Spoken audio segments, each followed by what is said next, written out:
Dai, sekaligus mantan pendeta, Ustadz Dr. HM Yahya Yopie Waloni, dikabarkan meninggal dunia usai khutbah di Masjid Darul Falah, Jalan Arupala, Minasaupa, Kelurahan Gunung Sari, Rapocini, Kota Makassar, Jumat, 6 Juni 2025, siang tadi.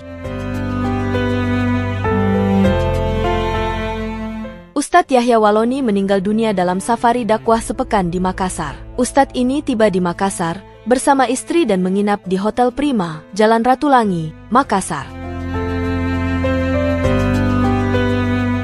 Proses sholat Jumat sempat tertunda. Ustadz Yahya dilarikan ke RS Bahagia, Minasaupa, sekitar 100 meter dari masjid. Kabar wafatnya kelahiran Minahasa ini menghebohkan jemaah dan warga, apalagi masih dalam suasana Idul Adha. Kemudian materinya juga materi tauhid, Pak. Kami merinding, Pak. Masya Allah. Kami merinding. Apa yang disampaikan? Ya, tentang kisahnya Nabi Ibrahim juga yang beliau sampaikan. Kemudian nilai-nilai dari kisah tersebut, ya, tentang ketauhidan, tentang bagaimana juga sempat disinggung beliau sedikit tentang latar belakang beliau, dan memang beliau kayaknya cita-citanya memang mau meninggal dalam keadaan berdakwah, Pak. Masya Allah. Iya. Memang ini sudah kedua kalinya. Kedua kalinya beliau datang ke sini. Saya kemarin salah di Haji hari Senin, hari Minggu di Minasaupa juga. Iya, di Darul Mutakin di depan, Pak. Iya. Di masjid di depan. Iya, kasih banyak. Penyampaiannya juga sangat baik, materi yang disampaikan juga sangat baik. Nah, tiba ketika sudah masuk khutbah kedua, beliau sempat duduk, kemudian berdiri membaca doa khutbah kedua, ya. Tidak sampai mungkin 3 menit, 2 menitan lah begitu, tiba-tiba duduk lagi. Setelah khutbah kedua? Iya. Khutbah pertama lanjut? Khutbah pertama lancar ya.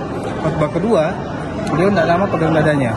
Ya, mungkin sekitar 1 menit, 2 menit dia berdiri di atas, duduk lagi. Kami heran, kenapa duduk lagi? Iya. Ya, ternyata setelah duduk, kemudian beliau terjatuh. Dan kalau orang Makassar bilang ngorok gitu kan? Iya. Nah, setelah itu beberapa jamaah mulai membantu untuk melihat kondisinya bagaimana. Iya. Ya, sempat dikasih dipompa jantungnya apa segala macam. Kebetulan juga ada jamaah yang memang dari perawat, setelah diperiksa memang sudah sempat melemah gitu. Waktu dipompa pertama sempat terbuka, matanya terbuka, kemudian tutup lagi. Iya.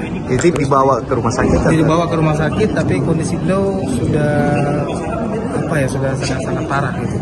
Oh. Sudah ini lagi mukanya sudah putih beliau. Oh, jadi meninggalnya di sini atau di rumah? Saya tidak bisa pastikan, Pak. Saya tidak bisa pastikan. Cuman waktu sempat kalau kita hanya sentuh tanpa menggunakan alat, mungkin disentuh dalam keadaan panik begitu, mungkin teman bilang sudah tidak ada.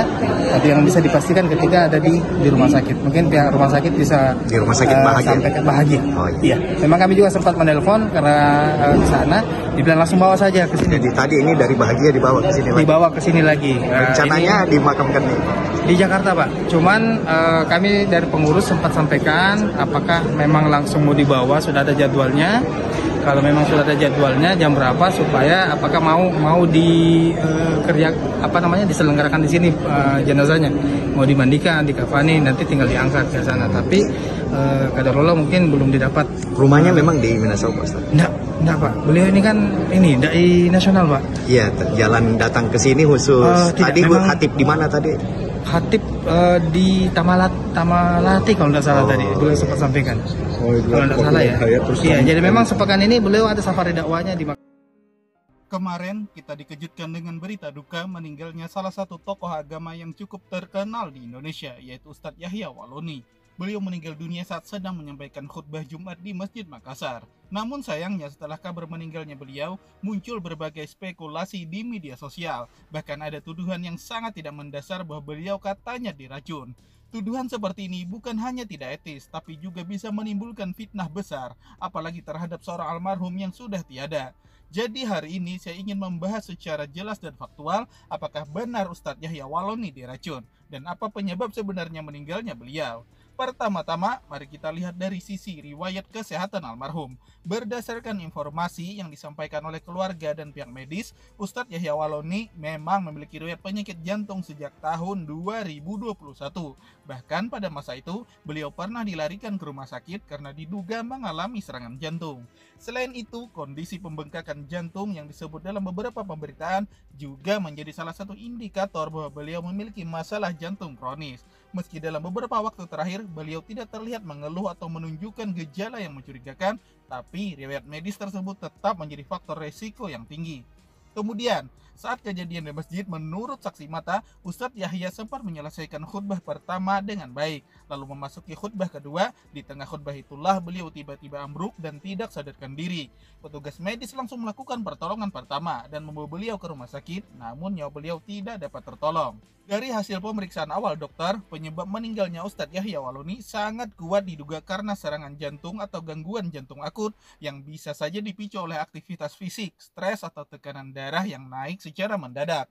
Tidak ada temuan juga atau gejala yang mengarah pada keracunan. Tidak ada riwayat mual-mual, muntah atau reaksi alergi yang biasanya muncul jika seseorang sedang keracunan. Apalagi tidak ada otopsi yang dilakukan untuk mendukung klaim-klaim semacam itu. Pihak keluarga secara resmi juga menyatakan bahwa tidak ada indikasi makanan atau minuman mencurigakan yang dikonsumsi almarhum sebelum khutbah. Oleh karena itu, kita sebagai umat Islam harus saling menjaga lidah dan pikiran kita. Ketika ada berita duka seperti ini, jangan mudah percaya dengan narasi-narasi yang belum tentu benar, apalagi yang bersifat konspiratif dan menuduh tanpa bukti.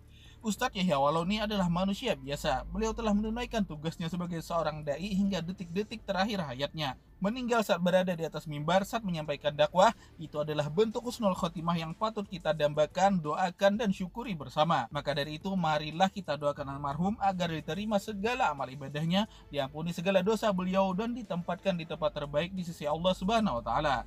Dan untuk kita yang masih hidup, mari jadikan ini semua sebagai pengingat bahwa kematian bisa datang kapan saja, dan kita harus selalu siap.